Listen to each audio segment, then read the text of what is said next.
Hello student, myself Imran Ahmed. Last classes में हम लोगों ने आर्टिफिशियल प्रोपोगेशन के बारे में पढ़ लिया था और ये आपको जैसा दिख रहा है कि हमारा लास्ट टॉपिक था माइक्रो प्रोपोगेशन। ठीक है, और आज की क्लास में हम लोग सेक्सुअल रिप्रोडक्शन को स्टार्ट करने जा रहे हैं। ये थोड़ा सा लंबा टॉपिक हो सकता है, लेकिन जो मेन टर्म्स है जो कि हमको जानना ज़रूरी है आगे के लेसन्स को समझने के लिए, वो यहाँ समझना ज़रूरी है। ठीक है, तो चलिए स्टार्ट करते हैं सेक्सुअल रिप्रोडक्शन। ठीक है, when two parents of the opposite sex participate in the reproductive process, यहाँ पर अपोजिट सेक्स की बात की जा रही है और ये पेरेंट्स जो होंगे वो अपोजिट सेक्स के होंगे। और इसमें क्या होगा आगे process and also involve the fusion of male and female gametes. ठीक, it is called the sexual reproduction. जब कभी दो पेरेंट्स है ना अपोजिट सेक्स के पार्टिसिपेट करें रिप्रोडक्टिव प्रोसेस में और उनमें मेल और फीमेल गैमेट का फ्यूज़न हो, तो उस प्रोसेस को हम लोग सेक्सुअल रिप्रोडक्शन कहेंगे। ठीक है, इसका कुछ कैरेक्टरिस्टिक्स है, क्या है देखते हैं। It is an elaborate complex and slow process. ठीक है, ये comparison to asexual reproduction ये स्लो प्रोसेस है, कम्प्लेक्स भी है और थोड़ा एलोबरेट भी है as compare to asexual reproduction. ठीक है, कैसे एलोबरेट होगा वो हम जानेंगे बाद में, और ये स्लो भी है, ये आपको पता चल जाएगा कैसे है। Reproduction offspring are not identical to parent और अमोंग देमसेल्फ। ठीक है, ना ही वो पेरेंट से मिलते जुलते होंगे और ना ही अपने आप से, मतलब अपने सिबलिंग्स से। ठीक, it promote genetic variety promote genetic variety among the member of the species. ठीक है, ये जेनेटिक वैरायटी कह लिए या जेनेटिक इवोल्यूशन कह लिए, इसमें ये प्रमोट करता है, इसमें ये देखने को मिलेगा। It can be both uniparental as well as biparental. ये यूनी और बाई पेरेंटल दोनों हो सकता है, जो कि सबसे ज़्यादा हमको बाई पेरेंटल मिलेगा। As the fusing gamete can be produce by the same individual और डिफरेंट इंडिविजुअल। अगर यूनिपेरेंटल होगा तो हो सकता है कि यहाँ पे जो गैमेट्स हो एक ही पेरेंट दोनों गैमेट प्रोड्यूस कर रहा है, या जब बाई पेरेंटल होगा तब भी पॉसिबल है कि दोनों गैमेट एक पेरेंट्स प्रोड्यूस करे। ठीक है, लेकिन वो थोड़ा कॉम्प्लेक्स है, उसको बाद में हम समझेंगे। ठीक है, लेकिन ये ध्यान रखिए कि ये कुड बी बोथ, यूनिपेरेंटल भी हो सकता है और बाई पेरेंटल भी होता है। ये मस्टली प्लांट के केसेस में होता है और ये मस्टली एनिमल्स के केसेस में होता है। आगे देखिए, phases in life cycle.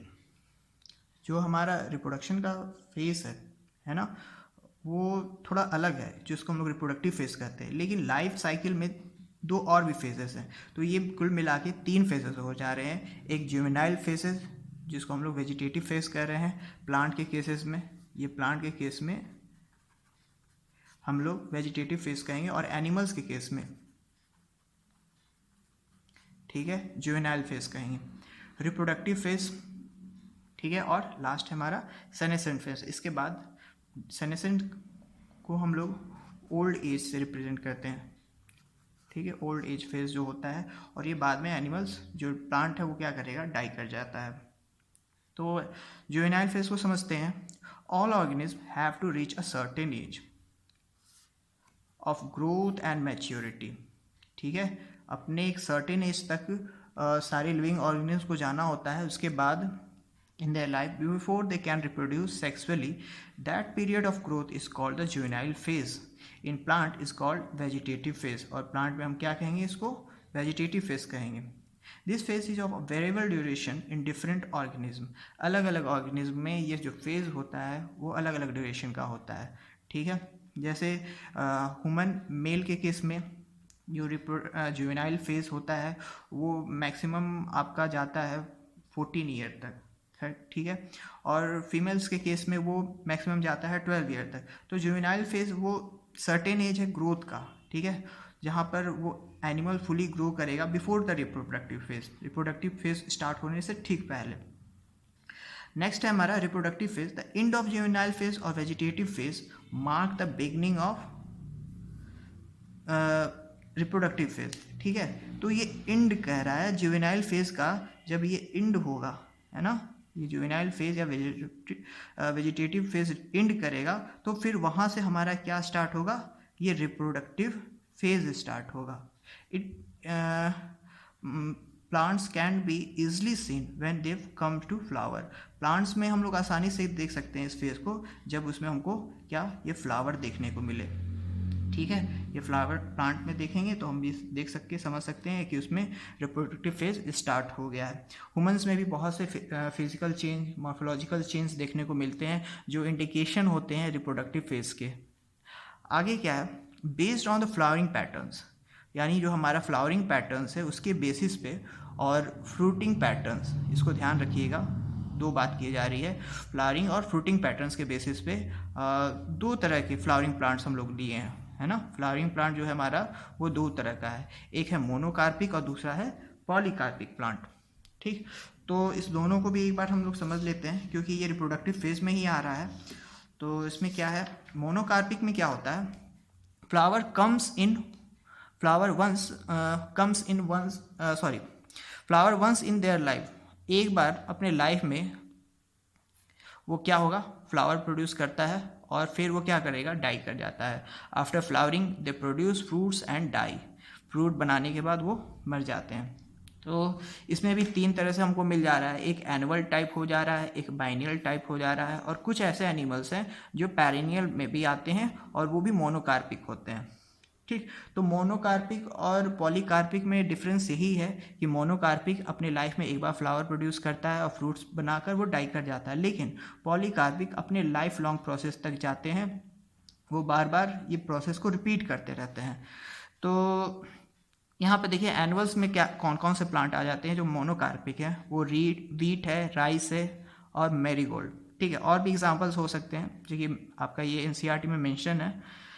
Annual वैसे प्लांट्स को कहते हैं एनुअल टाइप, जो जिनकी लाइफ स्पान 1 ईयर मैक्सिमम जाती है, या कंप्लीट कर लिए कि 1 साल के लिए वो अपने लाइफ साइकिल को कंप्लीट कर लेते हैं, 1 साल में वो डाई कर जाएंगे, उसी में वो जुवेनाइल फेज में रहेंगे, रिप्रोडक्टिव फेज में भी रहेंगे और वो सेनेसेंट फेज को भी अचीव कर लेते हैं। ठीक है, तो वैसे प्लांट्स को हम लोग एनुअल कहते हैं। बाइनियल में 2 साल चला जाता है। ठीक है, रेडिश, कैरेट, ऑनियन, ये सब प्लांट में बाइनियल टाइप हमको देखने को मिल जाता है, ये 2 साल में अपने लाइफ को कंप्लीट करते हैं, लाइफ साइकिल को।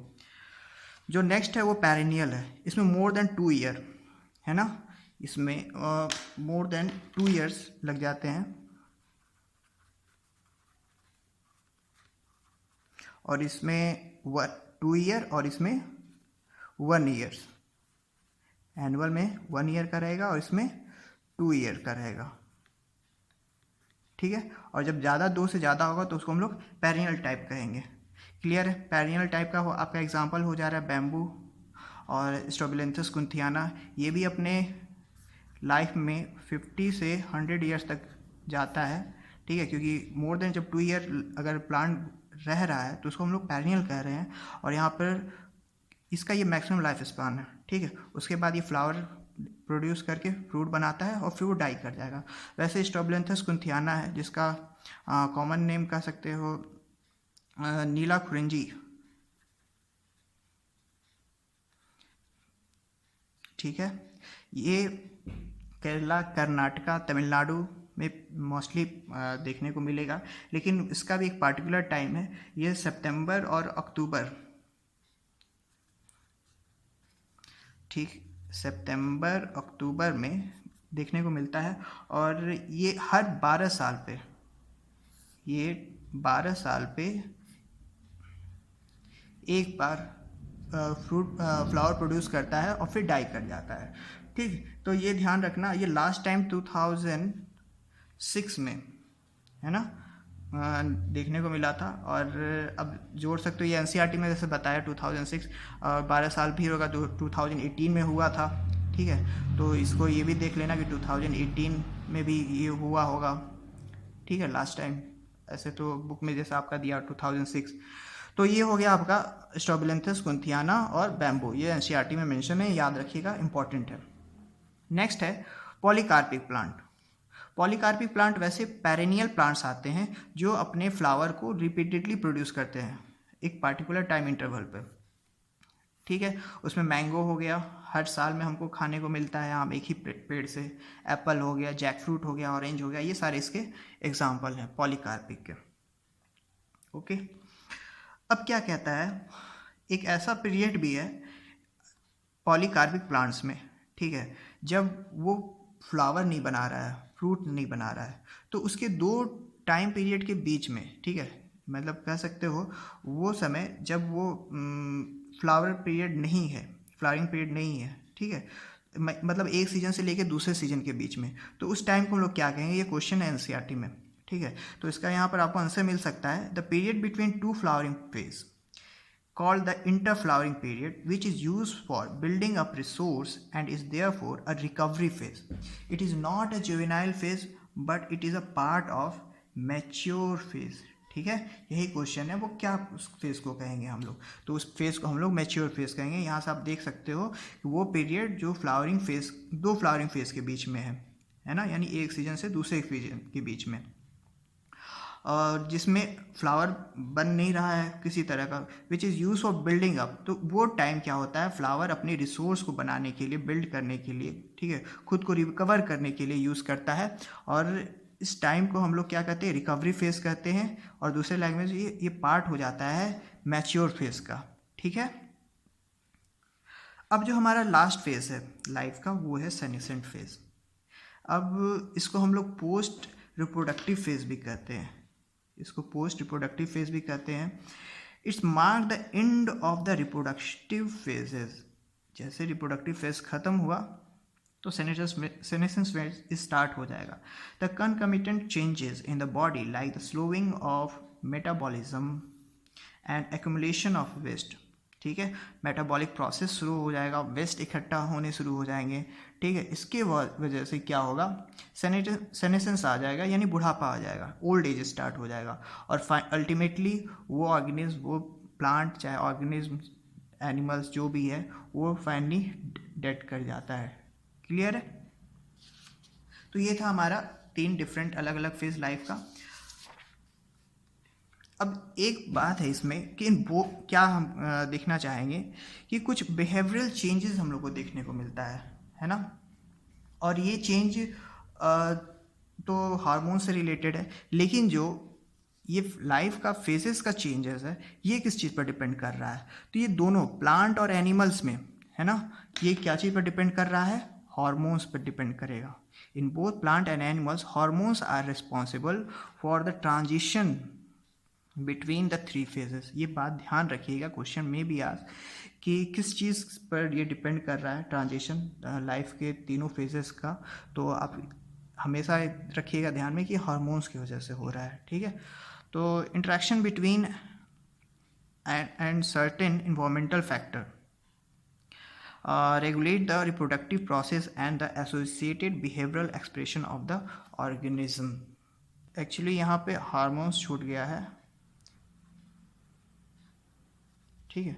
तो हार्मोन्स के बीच का इंट्रैक्शन और कुछ सर्टेन इन्वायरमेंटल फैक्टर्स, जैसे हमारा टेम्परेचर, प्रेशर, ये सारा कुछ, और भी पॉल्यूशन, ठीक है, ये सारा कुछ रेगुलेट कर रहा है रिप्रोडक्टिव फेज और उससे जुड़े हुए बिहेवियरल फेजेस को, ठीक, लिविंग ऑर्गेनिज्म में देखने को मिलता है, ठीक है। In animal the juvenile phase is followed by morphological and physiological changes prior to active reproductive phases. This reproductive phase is also of variable duration in different organism. ये लाइन पूरी NCERT से उठा के दिया गया है, और ये इसलिए इम्पॉर्टेंट है कि इसमें बहुत सी बात कही जा रही है कि एक एनिमल में जो जुवेनाइल फेज है वो ठीक बाद उसके आता है क्या, बहुत सा मॉर्फोलॉजिकल चेंज होगा और फिजियोलॉजिकल चेंज होगा, ठीक है, मॉर्फोलॉजिकल और फिजियोलॉजिकल, यानी बॉडी में बहुत से नए हार्मोन्स बनने लगेंगे और बॉडी का चेंजिंग भी देखने को मिलेगा, ठीक है। तो वो मॉर्फोलॉजिकल चेंज हो गया, और इसके बाद हमको क्या मिलता है, रिप्रोडक्टिव बिहेवियर, जो हमारे रिप्रोडक्टिव फेज में देखने को मिलेगा। This reproductive phase is also variable duration. अब ये रिप्रोडक्टिव फेज ऐसा नहीं कि लाइफ लॉन्ग प्रोसेस है, आपको जैसे पता है जो हमारा लाइफ का लास्ट फेज़ है वो सेनेसेंट फेज़ है, तो ये एक वेरिएबल ड्यूरेशन का होता है, किसी में साल भर के लिए भी होता है, किसी एनिमल में, किसी एनिमल के लिए 50 ईयर्स के लिए भी होता है, किसी के लिए 10 भी है, तो ये वेरिएबल ड्यूरेशन का होता है अलग अलग ऑर्गेनिज्म में, ठीक है यहाँ तक। अब हम एनिमल्स की बात करें तो एनिमल्स रिप्रोडक्शन के बेसिस पर दो तरह के हो जा रहे हैं, ठीक है। एक सीजनल ब्रीडर्स हो जा रहे हैं और एक कंटिन्यूस ब्रीडर हो जा रहे हैं। जैसे कि प्लांट हमारा एक मोनोकार्पिक और पॉलीकार्पिक था, तो वैसे भी यहाँ पर हमारे पास दो तरह के एनिमल्स हो जा रहे हैं, एक सीजनल और कंटिन्यूस। सीजनल में क्या है, जैसा नाम ही बता रहा है कि एक पार्टिकुलर सीजन में ये ब्रीड करेंगे, और कंटिन्यूसली ब्रीड करेंगे। इसके एग्जांपल ह्यूमन एप्स हो जा रहे हैं, और इसमें example birds, frog, lizard, sheep, goat, horses, ये सब हो जा रहा है, ठीक है। अब सीजनल ब्रीडर को थोड़ा सा और अच्छे से देख लेते हैं, इसमें क्या है। इसका डेफिनेशन यहाँ पे लिखा हुआ है, animal that successfully mate during certain time of the year, ठीक है। साल के कुछ पार्टिकुलर टाइम पर ही ये ब्रीड करेंगे। This time of year allow the optimization of survival of the young, और इस समय जो इनका यंग वंश होगा वो सर्वाइव कर सकेगा। और इसके सर्वाइव होने का कॉज क्या होगा, बहुत से ऐसे फैक्टर जो उसको हेल्प करेंगे, जैसे टेम्परेचर हो गया, फूड हो गया, और वाटर की अवेलेबिलिटी हो गया, है ना। चेंजेस इन प्रीडेटर्स बिहेवियर, यानी प्रीडेटर्स इनएक्टिव हो जाएगा उस समय जब ये इनके यंग वंस आएंगे इन्वायरमेंट में, तो ठीक है। तो ये सीजनल ब्रीडर्स में ये सारा कुछ देखने को मिलेगा। और ये अलाउ भी कर रहा है सीजनल ब्रीडर को एक पार्टिकुलर टाइम पर रिप्रोड्यूस करने के लिए। तो seasonal breeder are mostly non primate. ये बहुत इंपॉर्टेंट है कि जो सीजनल ब्रीडर्स होते हैं वो नॉन प्राइमेट प्लासेंटल मेमल्स होते हैं, ठीक। हम आपको आगे बताएंगे कि मेमल्स जो होते हैं, एक प्लासेंटल्स होते हैं, एक नॉन प्लासेंटल्स होते हैं। तो प्लासेंटल्स मेमल्स में जो नॉन प्राइमेट होते हैं वो मस्टली सीजनल ब्रीडर्स होते हैं, और इनमें एक साइक्लिक चेंज उनके ओवरीज और एसेसरी डक्ट्स में देखने को मिलेगा। और ये साइक्लिक चेंज जो होगा उसको हम लोग क्या कहेंगे, ऑस्ट्रस साइकिल, ठीक है। That exhibit cyclic changes in activities of ovary and accessory ducts as well as hormones, ठीक है। हार्मोन्स में भी वो चेंजेस देखने को मिलेगा during the reproductive phases. Such cyclic change during reproduction are called oestrous cycle, ठीक है। तो ऐसा साइक्लिक चेंज जो वैसे नॉन प्राइमेट प्लासेंटल मेमल्स में हमको देखने को मिल रहा है वो हमारा ऑस्टियस साइकिल कहला रहा है। और इसमें आप देख सकते हो काऊ है, sheep, rat, deer, dogs, tiger, ये सारे आ जा रहे हैं, ठीक है। तो यहाँ तक आप लोग को क्लियर है। आगे जो है हमारा वो है कंटिन्यूस ब्रीडर। कंटिन्यूस ब्रीडर हमारा मस्टली जो प्राइमेट्स हैं, है ना, और प्राइमेट्स प्लासेंटल वो भी होते हैं, ऐसा नहीं कि वो नॉन प्लासेंटल होते हैं। तो जितने भी प्राइमेट्स हैं वो सारे के सारे कंटिन्यूस ब्रीडर में आते हैं। तो एनिमल दैट कैन ब्रीड और mate throughout the year, है ना, एंड रिप्रोडक्टिवली एक्टिव होना भी ज़रूरी है, वो रिप्रोडक्टिवली एक्टिव भी हो, ठीक है, अपने पूरे रिप्रोडक्टिव फेजेस में, देयर रिप्रोडक्टिव फेजेस, ओके। तो ऐसे एनिमल्स को हम लोग क्या कहेंगे, कंटिन्यूस ब्रीडर। ये आपका डेफिनेशन हो गया कंटिन्यूस ब्रीडर्स का, एनसीईआरटी में भी दिया है। आप लोग ये डेफिनेशन याद करते जाइए जो भी नोट्स बन रहा है, ठीक है। ये हैंड रिटन फॉर्म में है, आप उसको पॉज करके लिख सकते हैं, या आपको दिक्कत हो रही है आप कमेंट कर सकते हैं, कमेंट बॉक्स में आपको पीडीएफ के फॉर्म में वो फाइल मिल जाएगा। तो ये आप हो गया मेरा कंटिन्यूस ब्रीडर। आगे है क्या, such animals are mostly primates. पहले मैंने बताया कि ऐसे जो कंटिन्यूस ब्रीडर हैं वो मुख्य रूप से क्या है, हमारे प्राइमेट्स हैं, ठीक है। And the cyclic changes during reproduction are called the menstrual cycle. और इनमें जो साइक्लिक चेंजेस होंगे, इनके हार्मोन्स में जो चेंजेस होंगे, ठीक है, तो उस साइकिल्स को हम लोग क्या कहेंगे, मेंस्ट्रुअल साइकिल कहते हैं। और ये जितने भी प्राइमेट्स हैं जैसे मंकी, एप्स, ह्यूमन, ये सारे में देखने को मिलते हैं, ठीक है। तो ये आज हम लोग ने पढ़ लिया जो टॉपिक था मेनली सेक्सुअल रिप्रोडक्शन का बेसिक कर लीजिए, ठीक है। आगे अभी हम लोग को पढ़ना है प्री फर्टिलाइजेशन इवेंट्स, ठीक है। तो प्री फर्टिलाइजेशन इवेंट थोड़ा सा लंबा टॉपिक जाएगा, तो उसको हम लोग नेक्स्ट क्लास में करते हैं। और आज के लिए यहीं तक, तब तक के लिए थैंक यू।